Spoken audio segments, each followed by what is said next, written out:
Selamat hari Minggu teman-teman pemuda dimanapun kalian berada saat ini, bersama-sama dengan kita menikmati ibadah kita di hari ini. Bagaimana kabar kalian? Saya percaya bahwa kasih setia Tuhan tetap menjaga dan melindungi kita. Dan by the way, ini bulan Oktober, ini adalah bulan ibadah kita. Mari kita belajar mempersiapkan hati kita. Berbicara tentang ibadah adalah relasi kita dengan Tuhan. Karena itu teman-teman, mari kita persiapkan hati kita, pikiran kita untuk siap memuji dan memuliakan nama Tuhan. Selamat beribadah, Tuhan Yesus memberkati.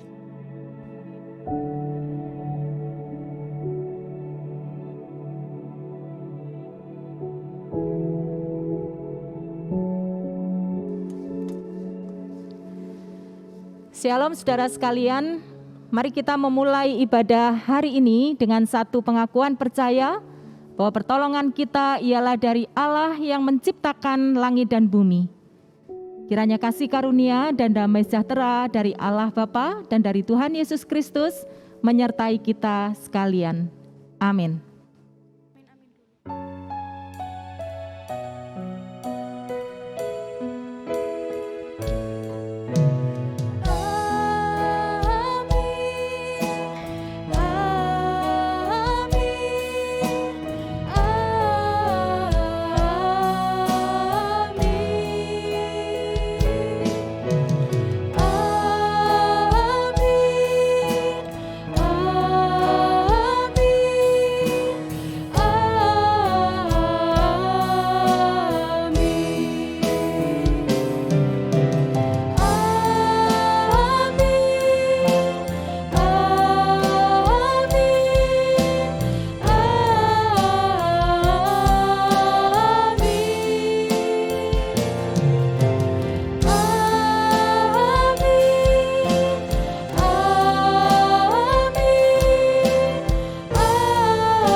Selamat pagi teman-teman semuanya. Senang sekali kita boleh berkumpul bersama, datang beribadah untuk menyembah dan memuji Tuhan kita. Seperti yang terdapat di dalam Mazmur 28 ayat 6-7. Terpujilah Tuhan karena Ia telah mendengar suara permohonanku. Tuhan adalah kekuatanku dan perisaiku. Kepadanya lah hatiku percaya. Aku tertolong, sebab itu beria-ria hatiku. Dan dengan nyanyianku, aku bersyukur kepadanya. Mari kita serukan pujian kita bersama-sama untuk Tuhan kita.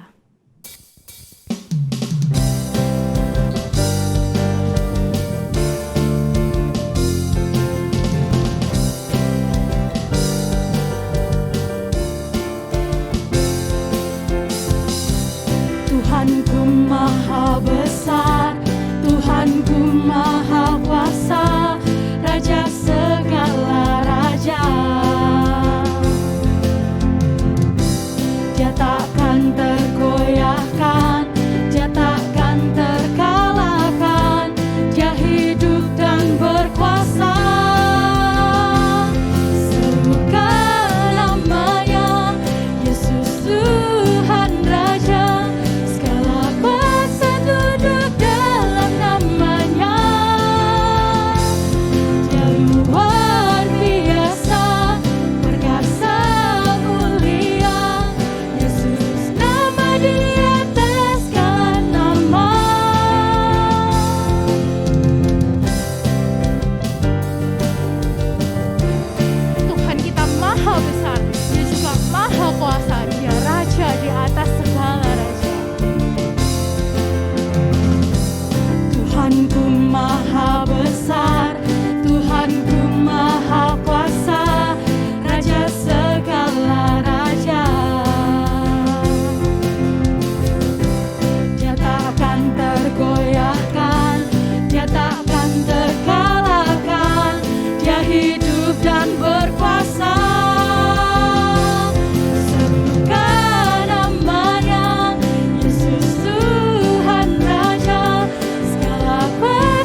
Tuhan kita. Yohanes 1 ayat 8-10 berkata, jika kita berkata bahwa kita tidak berdosa, maka kita menipu diri kita sendiri dan kebenaran tidak ada di dalam kita. Jika kita mengaku dosa kita, maka Ia adalah setia dan adil, sehingga Ia akan mengampuni segala dosa kita dan menyucikan kita dari segala kejahatan. Jika kita berkata bahwa kita tidak ada berbuat dosa, maka kita membuat Dia menjadi pendusta, dan firman-Nya tidak ada di dalam kita. Mari teman-teman, saya undang supaya kita merenung perbuatan-perbuatan apa saja yang sudah kita lakukan yang mendukakan hati Tuhan.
Dan kesalahan kami.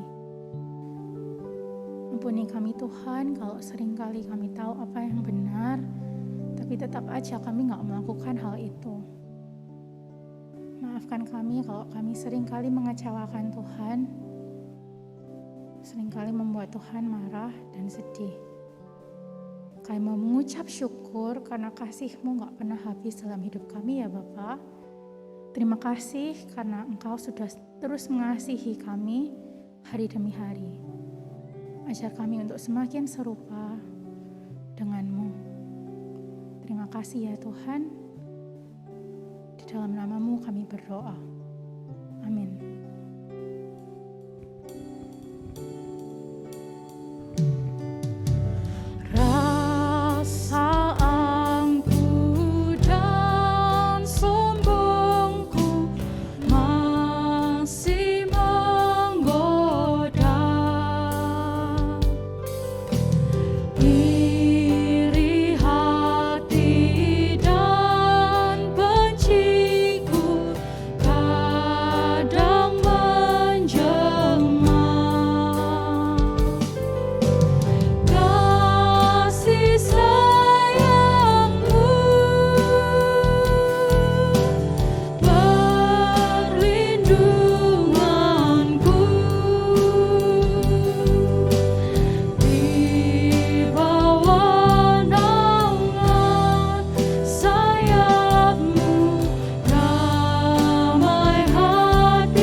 Tuhan yang adalah segalanya, rela datang ke dunia ini untuk memberikan kita segalanya. Dia rela datang dan mati menebus dosa kita, supaya kita bisa beroleh hidup kekal selamanya. Oleh karena itu, tidak ada lagi alasan buat kita untuk tidak bersyukur dan tidak meninggikan namanya. Karena Allah tidak menetapkan kita untuk ditimpa murka, tetapi untuk beroleh keselamatan oleh Yesus Kristus. Hal ini dikatakan di dalam Tesalonika 5 ayat 9-10. Oleh karena itu, mari kita sama-sama mengucap syukur. Kita mau memberikan seluruh hidup kita hanya untuk Tuhan saja.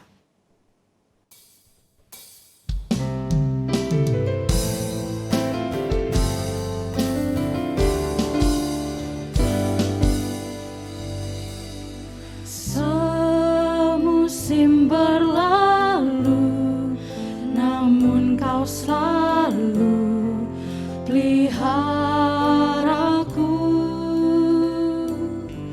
Kasih dan setiamu tak pernah layu di hidupku.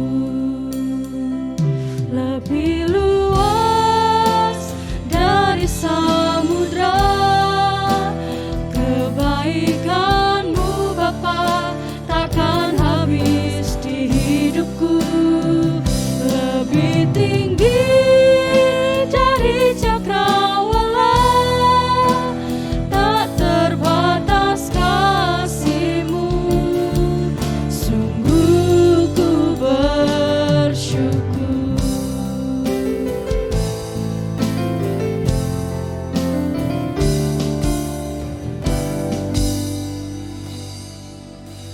Semusim berlalu, namun Kau selalu peliharaku.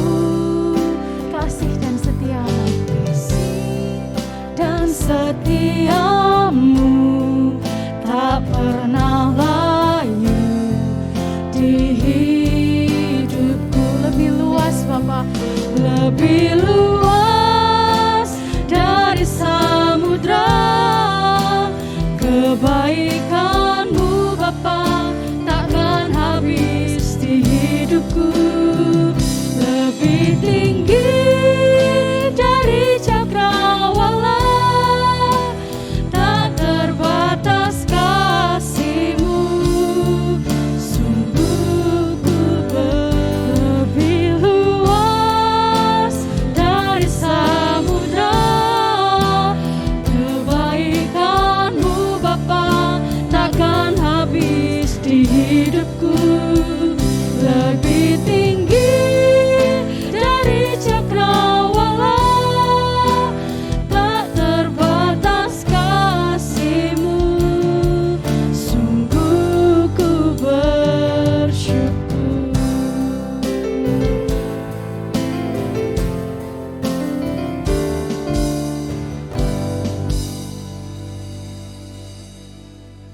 Saudara sekalian, mari kita menyiapkan hati untuk bersama-sama mendengarkan firman Tuhan. Kita akan belajar dan kita memohon kepada pimpinan Roh Kudus, sehingga di dalam pembacaan dan perenungan firman Tuhan kita mengerti apa yang harus menjadi bagian kita. Mari kita berdoa.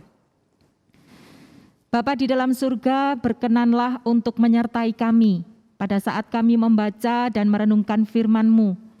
Kami semua yang ada di sini adalah murid di hadapan Tuhan.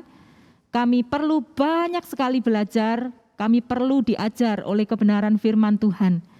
Kiranya Roh Kudus memampukan kami untuk tidak sekedar mengerti, tetapi lebih dalam dari itu buatlah kami untuk sepakat dengan firman Tuhan, lalu melakukannya tepat seperti yang Tuhan kehendaki. Di dalam nama Tuhan Yesus Kristus kami berdoa. Amin. Saudara, mari kita bersama-sama membaca satu bagian firman Tuhan dari Roma pasal yang ke-11. Kita akan membaca ayat 33 sampai dengan ayat yang ke-36. Roma 11 ayat 33 sampai dengan 36. Saya akan membacakan, silakan saudara sekalian juga menyimak Alkitab masing-masing. Roma pasal yang ke-11 ayat 33 sampai 36, demikian firman Tuhan. Oh, alangkah dalamnya kekayaan, hikmat dan pengetahuan Allah.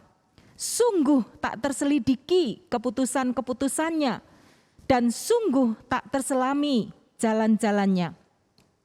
Sebab siapakah yang mengetahui pikiran Tuhan? Atau siapakah yang pernah menjadi penasihatnya? Atau siapakah yang pernah memberikan sesuatu kepadanya sehingga ia harus menggantikannya? Ayat 36. Sebab segala sesuatu adalah dari Dia dan oleh Dia dan kepada Dia. Bagi Dialah kemuliaan sampai selama-lamanya. Demikian jauh pembacaan firman Tuhan. Yang berbahagia adalah kita yang saat ini masih diberikan kesempatan bukan sekedar untuk membaca, tapi kita juga akan merenungkannya bersama-sama. Haleluya.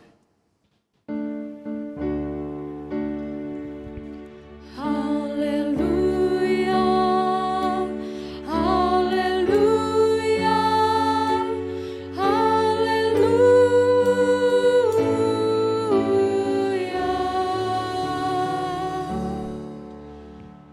Nah, saudara sekalian, kita akan bersama-sama menyimak satu ayat lagi. Tadi kita sudah membaca dari Roma 11 ayat 33 sampai 36. Tapi saya ingin menghubungkan juga ayat ini dengan Yesaya 43 ayat 7. Kita bersama-sama bisa perhatikan dari slide yang sudah saya siapkan. Yesaya 43 ayat 7 itu disebutkan begini, saudara. Semua orang yang disebutkan dengan namaku, yang kuciptakan untuk kemuliaanku, yang kubentuk dan yang juga kujadikan. Nah, secara sederhana, secara singkat, kita bisa menyimpulkan dari ayat ini bahwa kita memuliakan Allah. Jadi kalau kita mau tahu alasan memuliakan Allah, kita memuliakan Allah itu kenapa sih? Karena Dia itu adalah pencipta, yang pertama. Yang kedua, Dia adalah penopang bagi kita, ciptaannya. Dan yang ketiga, Dia itu penyelamat kita. Nah, harusnya secara sederhana itu yang bisa kita ketahui, kenapa sih kok kita harus memuliakannya. Nah, kenapa kok kita ngomongin soal memuliakannya? Saudara, ini terkait sekali dengan tema kita hari ini. Tema kita hari ini mengingatkan kita tahu tema kita adalah Design for Glory. Kita didesain untuk memuliakannya. Sehingga saya membuka dengan satu statement tadi yang saya hubungkan dengan Yesaya 43 ayat 7. Tema hari ini saudara mengingatkan kita tentang tujuan Allah menciptakan kita. Tujuan Allah menciptakan kita itu apa? Banyak orang yang salah membedakan antara tujuan dengan cita-cita gitu ya. Kalau cita-cita misalnya cita-citanya apa? Jadi dokter. Cita-citanya apa? Jadi misalnya YouTuber gitu ya. Kalau cita-cita itu sudah selesai berarti sudah selesai dong hidupnya. Karena sudah tercapai. Berbeda saudara. Antara cita-cita dan tujuan itu dua hal yang berbeda. Tujuan itu berbicara bukan sekedar sampai mencapai pencapaian tertentu di dalam dunia ini, tetapi jangka panjang dan kemudian itu menjadi sebuah pertanggungjawaban yang kekal di hadapan Allah. Sehingga kalau kita ingin tahu tujuan kita diciptakan oleh Tuhan, bahkan tadi dari ayat yang kita baca, baik itu di dalam Roma pasal yang ke-11 ayat 33 sampai 36, ataupun dari Yesaya 43 ayat 7 sebagai ayat tambahan yang saya berikan, kita akan tahu bahwa tujuan kita, tujuan Allah menciptakan kita, jadi tujuan hidup kita bukan sekedar mencapai beberapa keinginan atau cita-cita kita. Saya tanya kepada beberapa anak, ada anak SMP kemarin itu yang saya sempat pimpin retreat gitu ya. Saya tanya ke mereka, tujuan Allah menciptakan kamu apa? Nah, mereka menjawab ya itu tadi untuk mencapai cita-cita. Tapi kemudian ada yang tanya balik ke saya gitu. Dan yang tanya itu ternyata bukan anak Kristen. Dia tanya begini, Bu, tujuannya jadi apa dong? Saya tanya balik ke mereka. Kira-kira tujuannya apa? Ada satu anak yang menjawab gini, tujuan Allah menciptakan kita itu Bu, karena Tuhan itu enggak mau kesepian katanya gitu. Kenapa? Dia satu, Tuhan yang kuasa gitu, supaya dia nggak kesepian, dia ciptakan manusia. Oh gitu ya, supaya nemenin gitu ya. Namanya anak masih SMP, mungkin daya imajinasinya juga masih sangat liar gitu kan. Tapi kemudian temannya bilang gini, ngawur ya. Enggak lah, Tuhan itu enggak kesepian. Koncone akeh kok katanya gitu ya. Temennya banyak, siapa temennya? Malaikat akeh loh katanya. Lalu mereka sibuk sendiri di ruang Zoom itu. Nah dari sini kita melihat bahwa penting sekali bagi kita untuk kembali melihat. Sebenarnya tujuan Allah menciptakan kita itu untuk apa? Jelas Tuhan menciptakan kita bukan karena dia kengangguran gitu ya. Lama kayak kita gitu lockdown gitu kan jadi iseng gitu kan. Tuhan bukan lakukan itu. Tujuan Allah menciptakan kita atau mendesain kita itu jelas sekali. Tujuannya adalah supaya kita yang diciptakan ini memuliakan Allah dan menikmati Dia. Kalau di dalam bahasa Roma tadi, Roma pasal yang ke-11, tujuannya adalah dari Dia, oleh Dia, dan kepada Dia. Nah sekarang kita tanyakan lagi ini, apa sih arti memuliakan Allah ini? Kalau tujuan Allah menciptakan kita adalah untuk memuliakan Dia, apa ini artinya? Karena di kalangan anak-anak remaja itu mereka juga bingung gitu. Kok Allah menciptakan kita untuk memuliakan Dia gitu? Kok Dia kayaknya narsis gitu ya? Sudah menciptakan disuruh memuliakan Dia gitu. Nah teman-teman kita akan tahu apa sih arti memuliakan Allah itu sebenarnya. Saya ingin kita memahami itu dari segi ini dulu deh. Seperti slide yang akan saya tampilkan ini, kita akan melihat dari etimologinya saja. Ini paling sederhana. Karena kalau teman-teman pengen tahu tentang apa sih arti memuliakan Allah itu dibahas macam-macam. Tapi dari etimologi saja ya, dari asal muasal kata ini gitu ya. Dari asal muasal saya ambil dari Perjanjian Lama. Perjanjian Lama itu kata yang dipakai untuk glory atau memuliakan itu adalah kabot. Saya kalau bacanya kabot, tapi ada yang membaca kavot. Mungkin yang benar kavot ya, karena saya bukan orang Ibrani. Kenapa saya membacanya kabot? Karena konsonan yang dipakai itu ada kaf, ada bet, terus kemudian yang terakhir itu ada dalet gitu ya. Jadi kalau bahasa Ibrani itu biasanya konsonan-konsonan gitu. Jadi ada K, ada B, ada D. Jadi saya membacanya kabot. Dan lebih gampang, dulu masih zaman kuliah menghafalkan bahasa Ibrani, ini lebih gampang untuk diingat gitu. Karena kata kabot atau kavot ini sebenarnya secara harafiah artinya berat. Nah, mirip ya. Jadi kabot, abot gitu kan, berat atau heavy. Nah saudara mari kita lihat dari etimologi ini, kita tahu bahwa kalau kata yang dipakai itu adalah kabot atau kavot, berarti ketika kita sedang berbicara tentang Allah yang termulia, artinya tahu nggak apa? Jadi artinya adalah Allah memiliki nilai terberat dari segala sesuatu. Jadi saat kita diminta untuk memuliakan Allah, sebenarnya kita mulai menangkap di sana bahwa memuliakan Allah itu berarti membuat kita itu memposisikan diri kita secara benar harusnya memperlakukan Allah itu seperti apa. Di slide ini saya tuliskan bahwa memuliakan Allah dan menikmati Dia itu saudara tidak berarti atau bukan berarti membuat Allah itu lebih mulia. Jadi kan bisa kayak memuliakan Allah berarti membuat Allah lebih mulia. Mungkin seperti meninggikan diri, membuat diri kita lebih tinggi, misalnya gitu ya. Tidak sama dengan itu. Memuliakan Allah tidak sama dengan membuat Allah lebih mulia. Kenapa kok bukan seperti itu? Ya karena faktanya Dia itu sudah mulia. Dia tidak menjadi mulia hanya karena adanya effort dari kita gitu. Tidak membuat Dia lebih mulia atau kita diminta memuliakan Allah karena Dia kekurangan kemuliaan gitu. Ada defisit kemuliaan sehingga kita diminta untuk memuliakan Dia, bukan seperti itu. Kemuliaan Allah sebagai satu fakta yang harus kita ketahui bahwa kemuliaan Allah itu sudah sempurna dan tidak perlu ditambahkan oleh manusia. Nah sekarang kita kembali kepada etimologi tadi itu. Dari apa yang kita ketahui bahwa ketika kita diminta memuliakan Allah, ada unsur bahwa kita memposisikan gitu ya, kalau pakai bahasa yang lebih gampang, kita memposisikan Allah itu dengan dia itu memang nilainya sudah seberkualitas itu, mari kita memperlakukan diri kita untuk dengan benar kepada Tuhan itu harusnya seperti apa. Semoga saudara tidak bingung dengan penjelasan saya ini. Tapi yang lebih penting dari itu, saya tidak meminta teman-teman untuk menghafalkan juga gitu ya, kabot itu apa dan sebagainya. Tapi saya ingin menekankan ini, saudara. Berarti ketika kita memuliakan dia, menikmati dia, nah itu sebenarnya hubungannya dengan Mazmur 73 ayat 25. Mazmur 73 ayat 25, saya ingin kita membaca ini bersama-sama.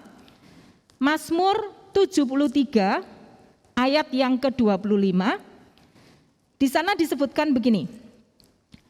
Siapa gerangan ada padaku di sorga selain engkau? Selain engkau tidak ada yang kuingini di bumi. Teman-teman, bahwa ternyata memuliakan Tuhan itu hubungannya dengan menikmati dia, itu berarti bahwa ketika kita memuliakan Tuhan, itu bukan kita yang memuaskan Tuhan, tapi justru kitalah yang akan mengalami kepuasan di dalam Tuhan. Nah ini sangat terkait dengan Roma 11 ayat 36 tadi teman-teman.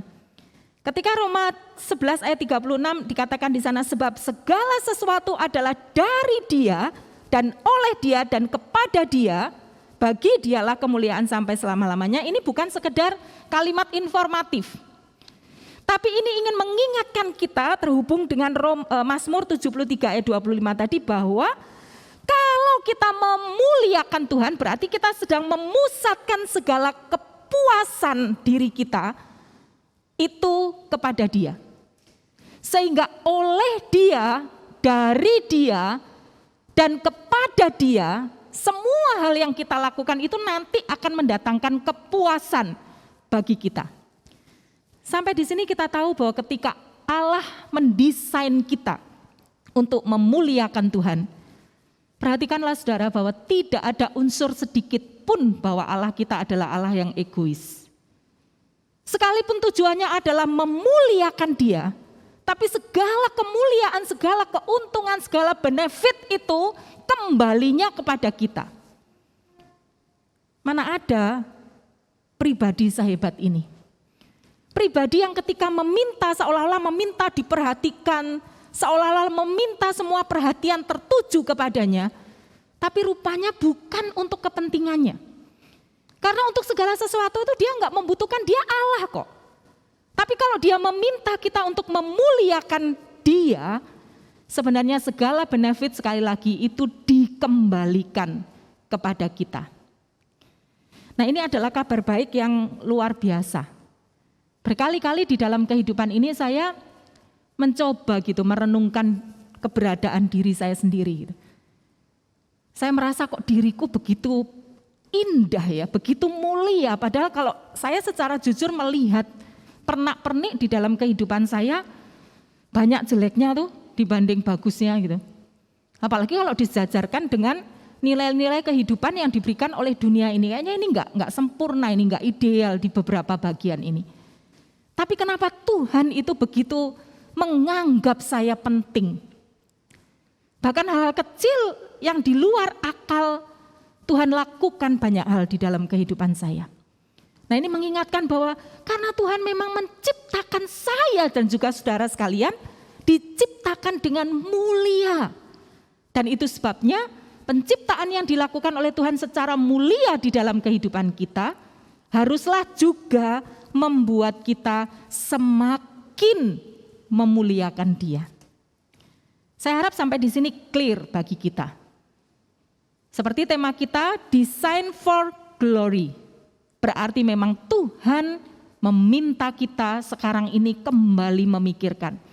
Ayo kita sebagai ciptaan yang mulia ini, mari kita lakukan kehidupan kita untuk memuliakan Dia.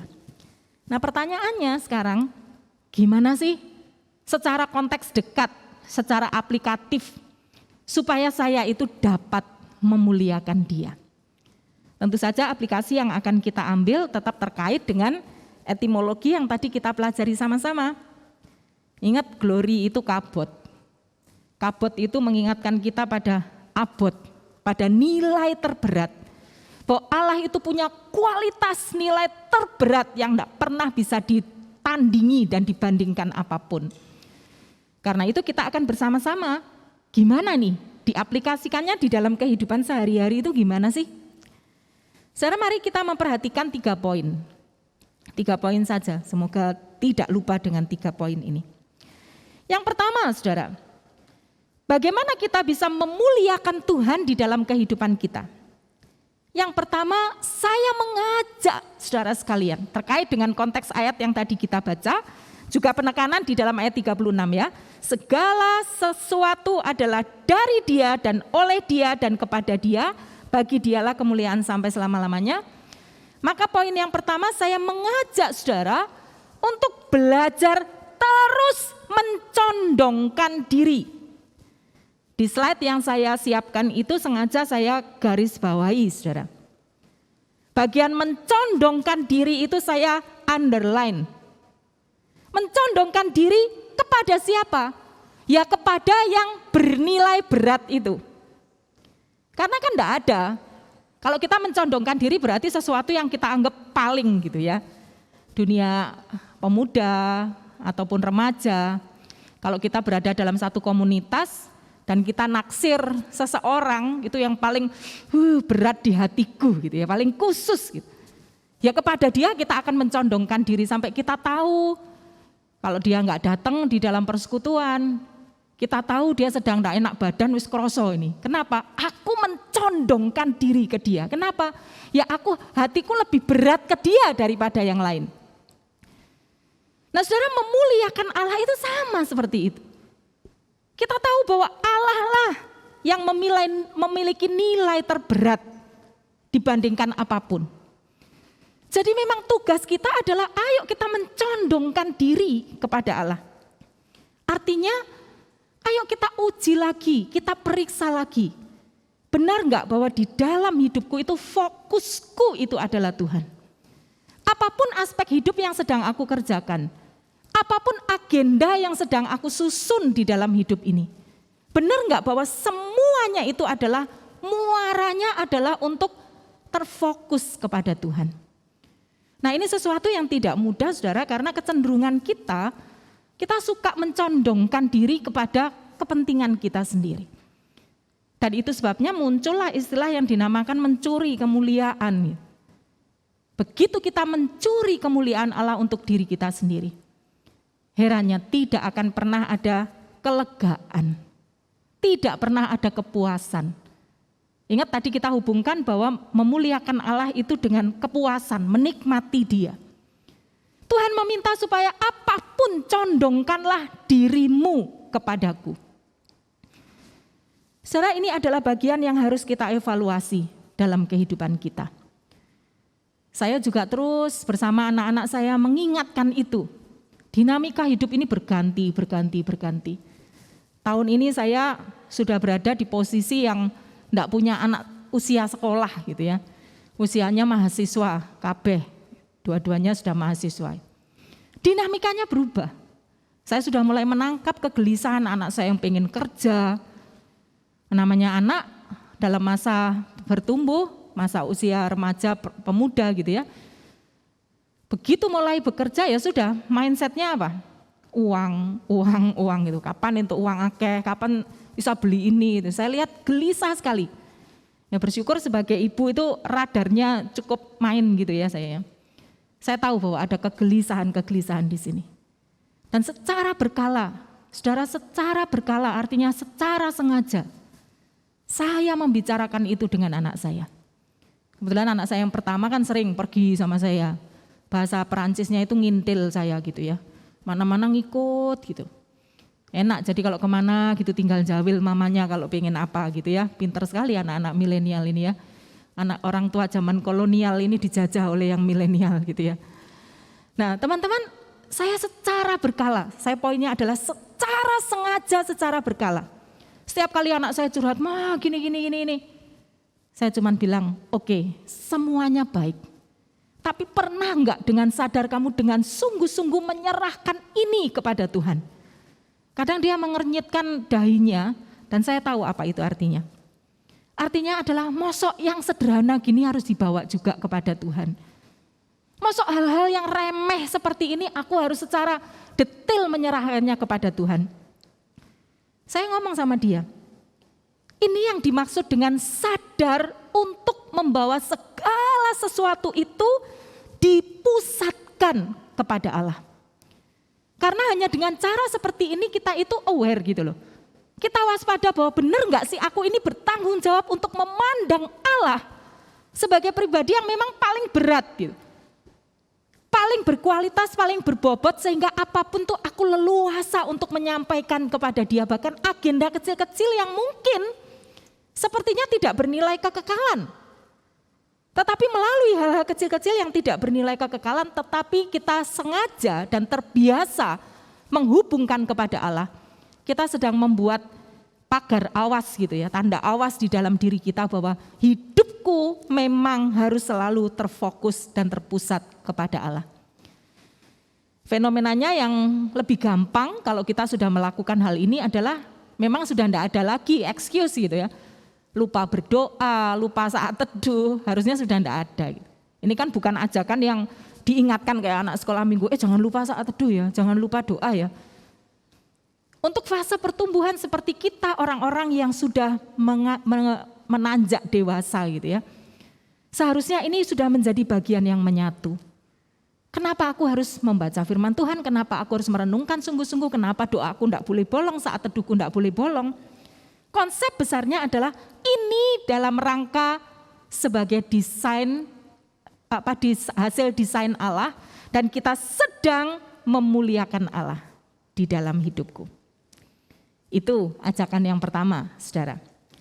Ajakan yang kedua pada hari ini, selain belajar terus untuk mencondongkan diri hanya kepadanya untuk semua urusan hidup kita. Yang kedua belajar meyakinkan diri.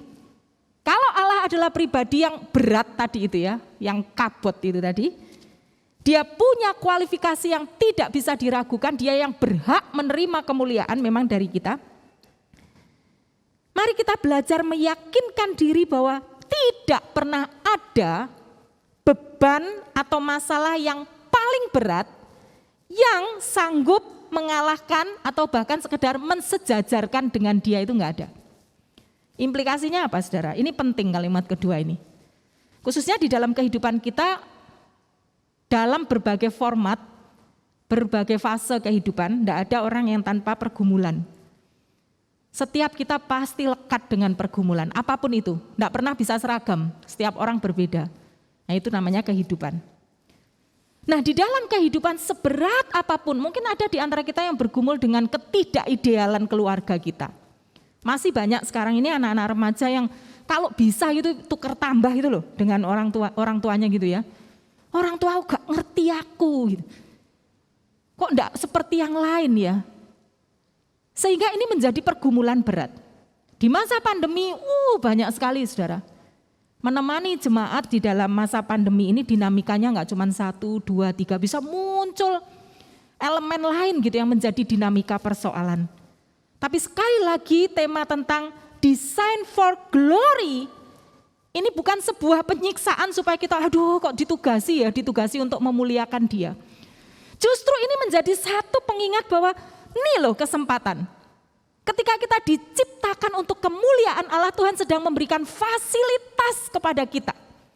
Supaya kita meyakinkan diri bahwa apapun pergumulan kita, seberat apapun, keadaan yang tidak ideal sama sekali, dan kita anggap itu berat sekali dalam hidup ini, itu enggak pernah bisa menandingi beratnya Allah tadi itu secara kualitas. Jadi sebenarnya apa? Kalaupun di dalam hidup ini kita pengen lari gitu ya. Saya tadi sebelum berangkat membahas itu. Saya bersyukur anak-anak sudah dewasa gitu ya. Jadi kecenderungan manusia itu kan memang kalau ada masalah lari. Dan itu rupanya juga dilihat loh sama anak saya. Anak saya itu tiba-tiba bilang gini, "Mah, adik itu mau ngomong tapi siap enggak ya kira-kira mama?" Kalau sudah ngomong itu deg-degan saya. Ini omongannya ora enak ini pasti.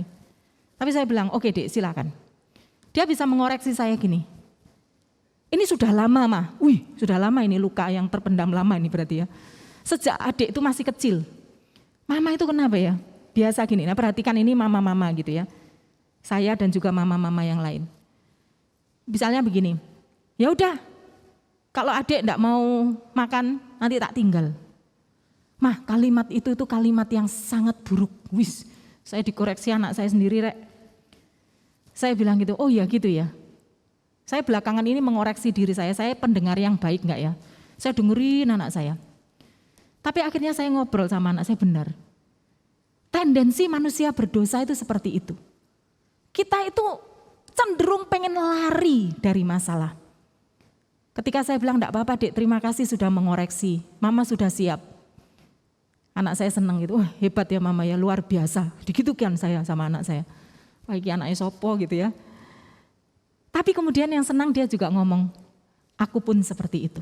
Mama inget gak dulu kalau disuruh belajar, gak senang belajar ini malah nonton horor gitu ya.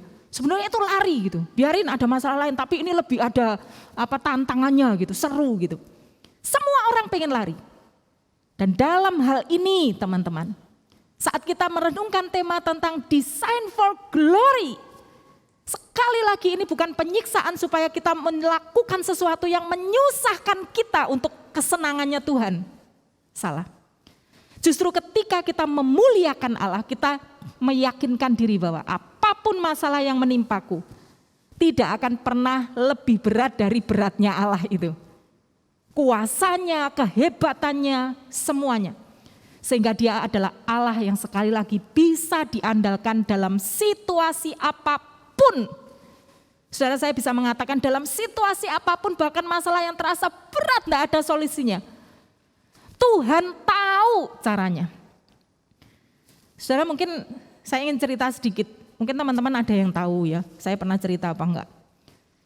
Tapi saya pernah kok punya pergumulan yang rasanya kayaknya Tuhan aja kesulitan nih. Yaitu ketika anak saya yang kecil itu ketiduran dan saya di luar. Saya mau pelayanan, dia ketiduran. Saya tahu itu anak saya yang lahirin. Jadi saya tahu. Ini anak kalau sudah tidur ngebo, enggak bisa bangun. Dan kalau tidur sore bangunnya juga bisa besok pagi gitu, dia betah sekali. Padahal saya mau pelayanan, saya udah bilang jangan dikunci pintunya. Lah kok dikunci, saya pakai celana 3/4 loh saudara. Padahal saya mau pelayanan, digedor-gedor enggak bisa. Itu pintu kalau sudah dikunci enggak bisa karena harus dibongkar pintunya. Belum lagi kalau misalnya mau naik pun dia tidur di atas, itu enggak bisa karena depan itu sudah ditutup gitu. Sudah barusan direnovasi ditutup. Jadi akhirnya untung di tas saya ada kunci mobil sehingga saya berangkat pelayanan pakai celana 3/4. Nah itu sejarah sekali dalam kehidupan saya. Celana 3/4 untung atasnya masih hem sama pakai sendal. Sendalnya perempuan untung bukan sendal jepit gitu ya. Tapi ya enggak lucu gitu ya. Cuman mereka bilang enggak apa-apa wis Bu, pelayanan kayak gini. Ya tapi enggak ada dokumentasinya. Coba waktu itu didokumentasikan ya. Nah kemudian saya datang ke situ, saya cerita, wah anak saya ketiduran gini. Sambil saya mimpin tuh mikir, ini gimana cara membanguninnya.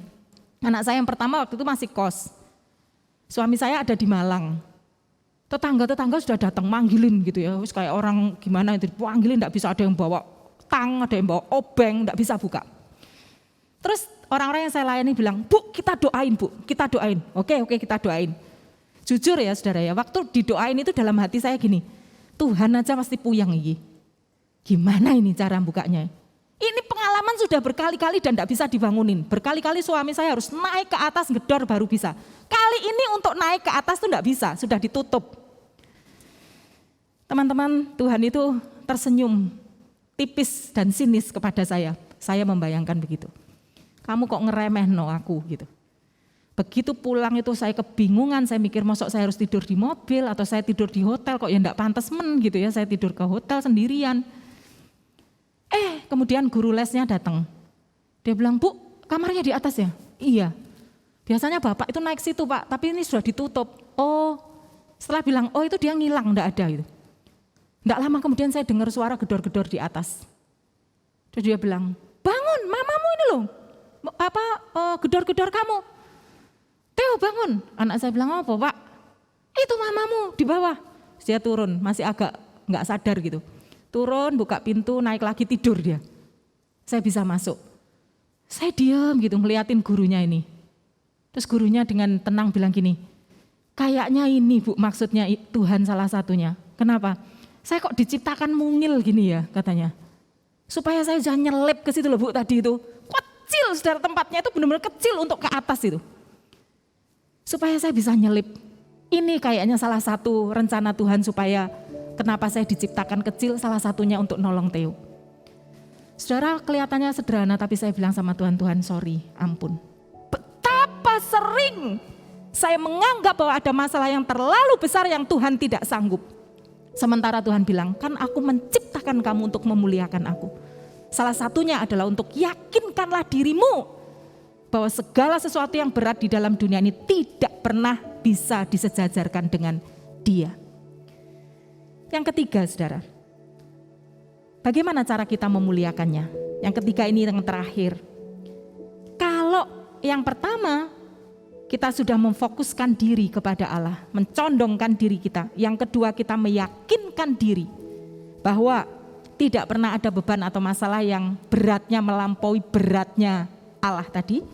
Maka yang ketiga, mari kita belajar. Belajar untuk terus membuktikan diri bahwa hidup kita harus juga makin berat. Saya tidak ngomongin berat badan, saudara ya.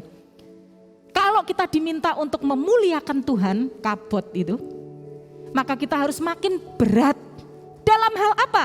Tentu saja di dalam kualitas iman kita. Kualitas karakter kita. Dalam pelayanan kita juga makin berkualitas. Dalam kehidupan kita berelasi kita makin berkualitas. Di tempat pekerjaan kita berkualitas. Di tempat kita menempuh studi kita berkualitas.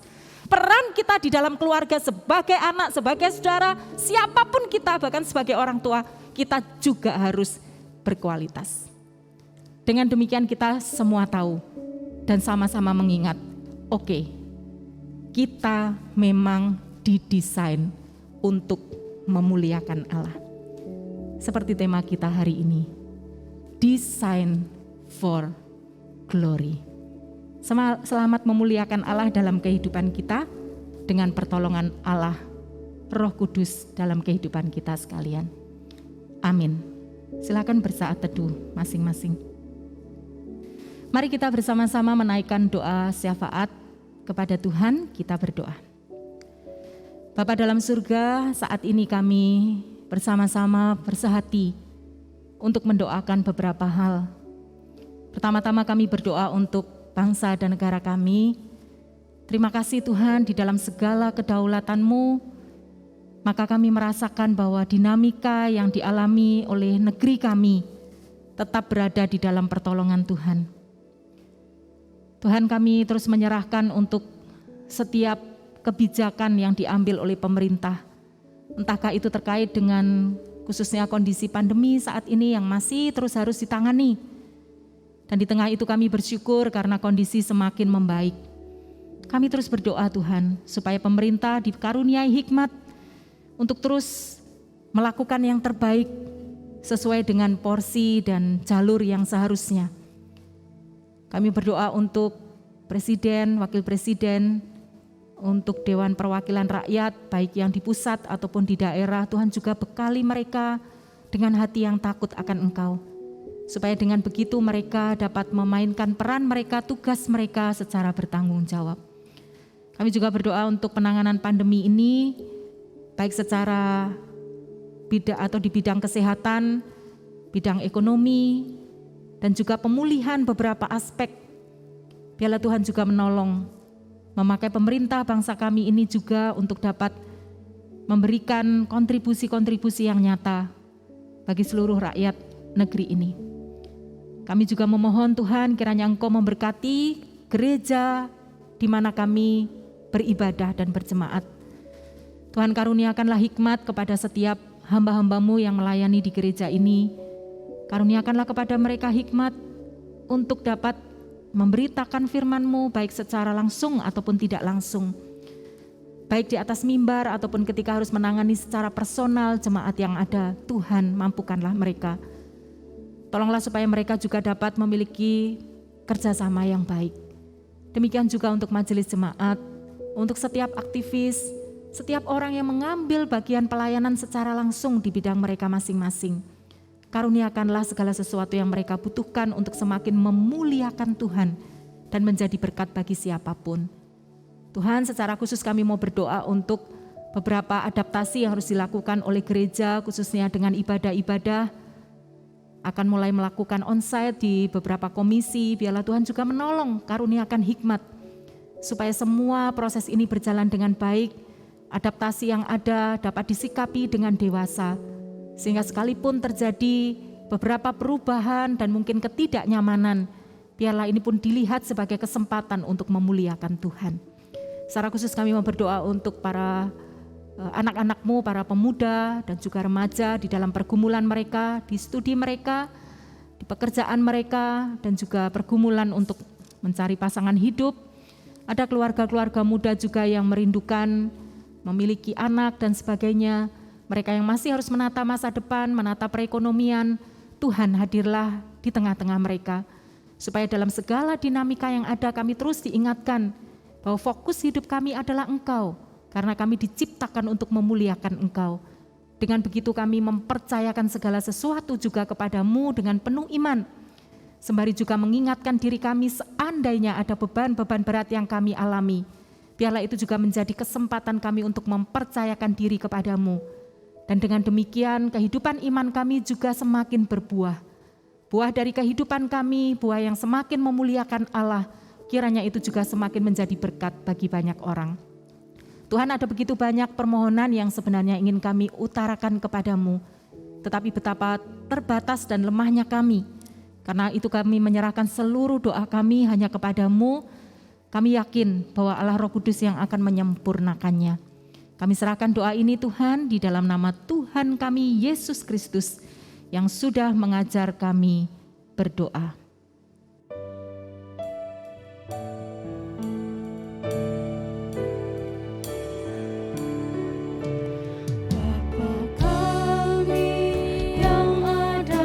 Surga, dikuduskanlah nama-Mu, datanglah kerajaan-Mu, jadilah kehendak-Mu di bumi seperti di surga. Beri kami hari ini makanan yang secukupnya. Ampuni salah kami seperti kami ampuni yang bersalah pada kami. Jangan bawa kami dalam pencobaan, melainkan lepaskan kami dari yang jahat. Sebab Kaulah yang punya kerajaan dan kuasa dan kemuliaan sampai selama-lamanya. Amin.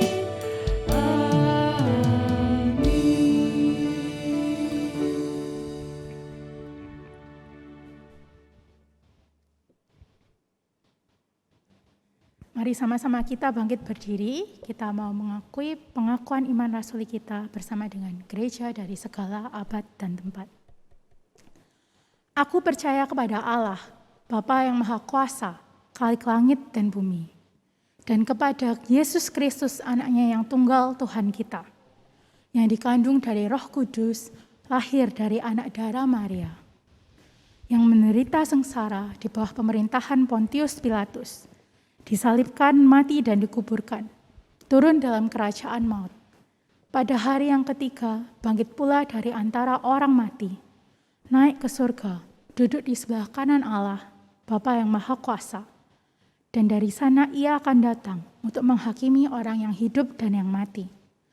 Aku percaya kepada Roh Kudus, gereja yang kudus dan am, persekutuan orang kudus, pengampunan dosa, kebangkitan orang mati dan hidup yang kekal.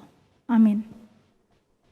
tiba saatnya bagi kita untuk memberikan persembahan kita untuk Tuhan kita. Di dalam 1 Tawarik 16 ayat 29 berkata, "Berilah kepada Tuhan kemuliaan namanya, bawalah persembahan dan masuklah menghadap Dia. Sujudlah menyembah kepada Tuhan dengan berhiaskan kekudusan." Mari kita sama-sama persiapkan persembahan kita. Kita mau memberikan yang terbaik untuk Tuhan kita.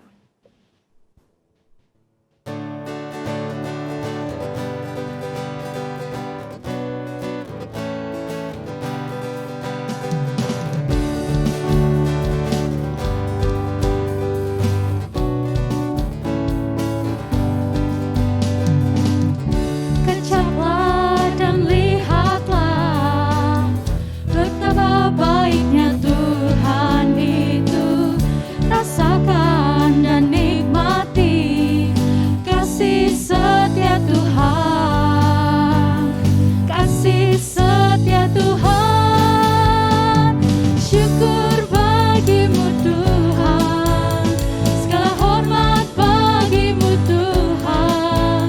Allah yang mengasihiku, Allah yang memeliharaku selamanya.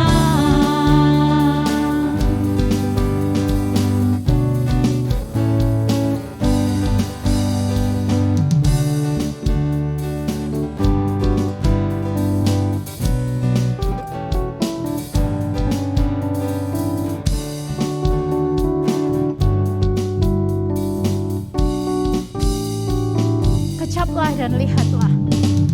Kecaplah dan lihatlah betapa baiknya Tuhan itu.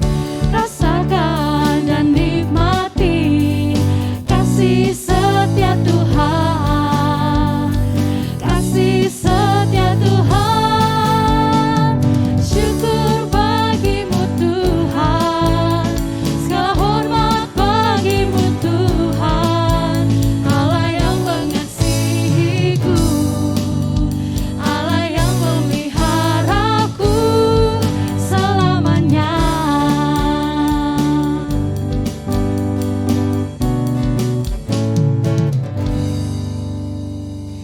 Mari teman-teman kita sama-sama berdoa.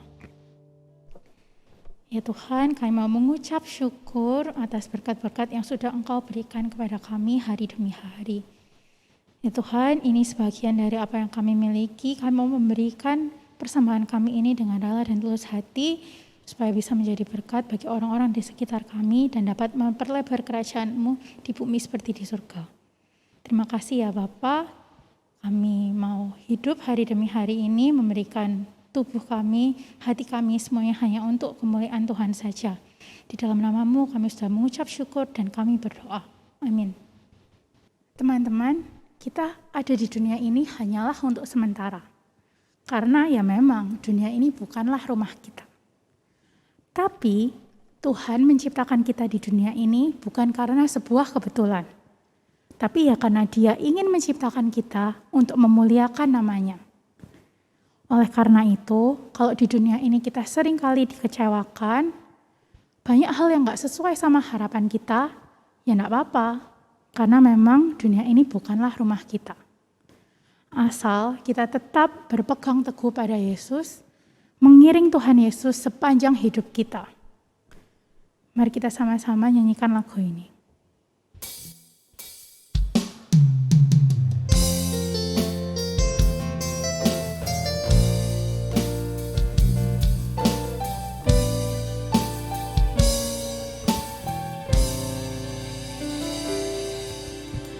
Tak akan pernah ku sesali mengiring Yesus sepanjang hidupku, lewati lembah air mata, ku saksikan kemuliaan-Mu dinyatakan.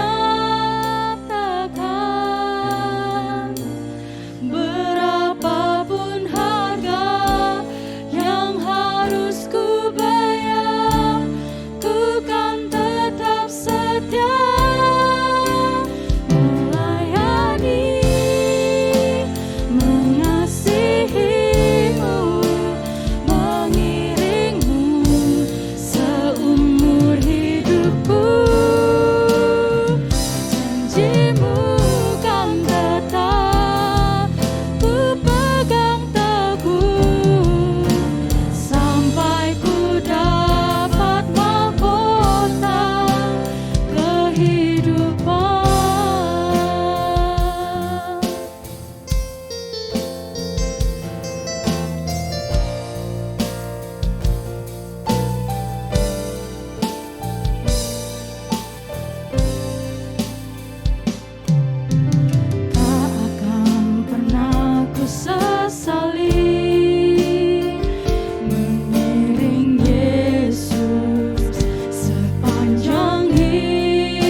mengucapkan ini dari dalam hati kita. Melayani, mengasihimu, mengiringmu seumur hidupku. Janjimu kekal selamanya. Janjimu kan tetap ku pegang teguh sampai ku dapat mahkota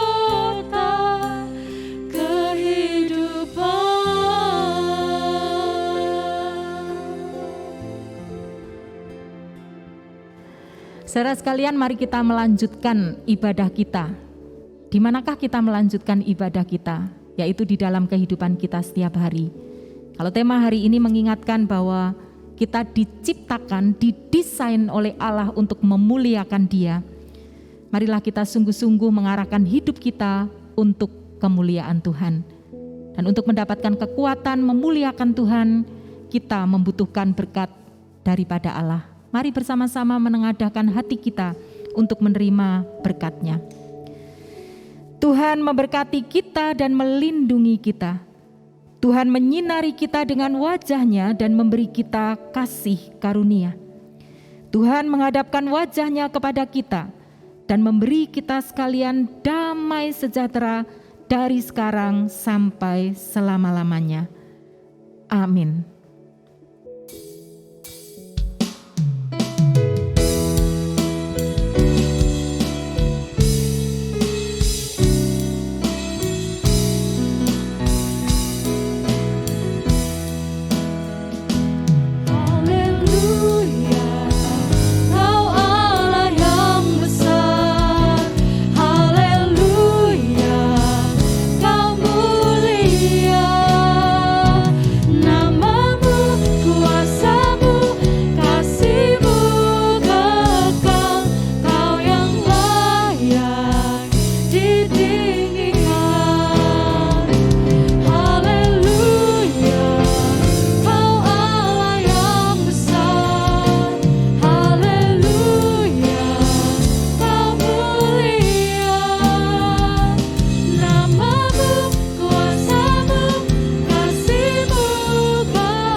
Selamat hari Minggu teman-teman, Tuhan Yesus memberkati.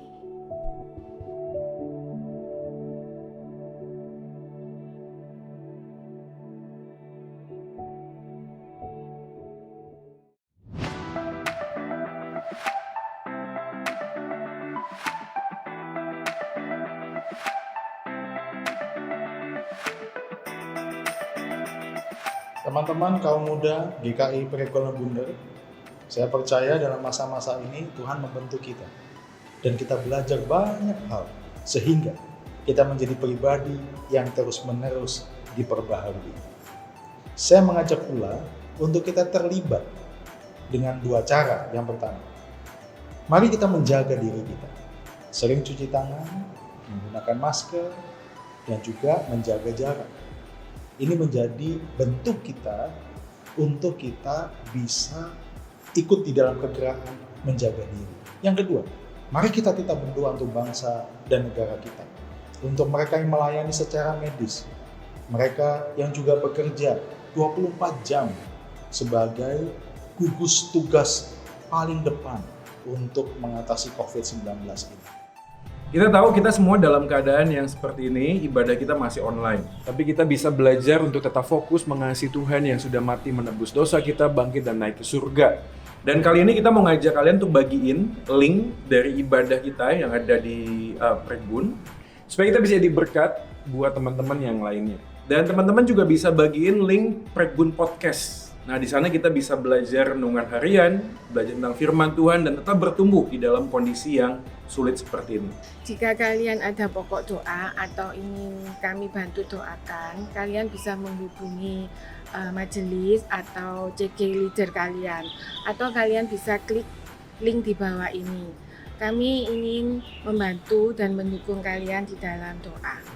Meskipun kita nggak bisa ketemu secara fisik, tetapi kita masih bisa ketemu secara online kan. Dan juga jangan lupa kita masih bisa saling care, kita masih bisa saling memperhatikan komunitas kita. Melalui apa? Melalui banyak cara. Salah satunya adalah fellowship online, CG online. Semuanya akan di up to date ke Instagram kita @prekbunyutcommunity. Jadi jangan lupa untuk follow Prekbunyut Community, stay update di sana. Bagi teman-teman yang mengikuti ibadah Youth Online Service hari ini dan teman-teman belum memiliki small group, care group untuk teman-teman bertumbuh, dan teman-teman ingin rindu untuk bergabung, mari ikut kami bersama-sama bertumbuh dalam care group bagi pemuda, small group atau CIS bagi teman-teman remaja, juga bagi teman-teman yang ingin terlibat dalam pelayanan multimedia, video broadcast, dan editing. Teman-teman bisa ikut terlibat bersama-sama memakai kemampuan teman-teman untuk memuliakan Tuhan. Langsung juga mendaftarkan di Instagram di Prekbunyut Community. Kami tunggu pendaftarannya. Prekbunyut Community, happy Sunday! Prekbunyut Community.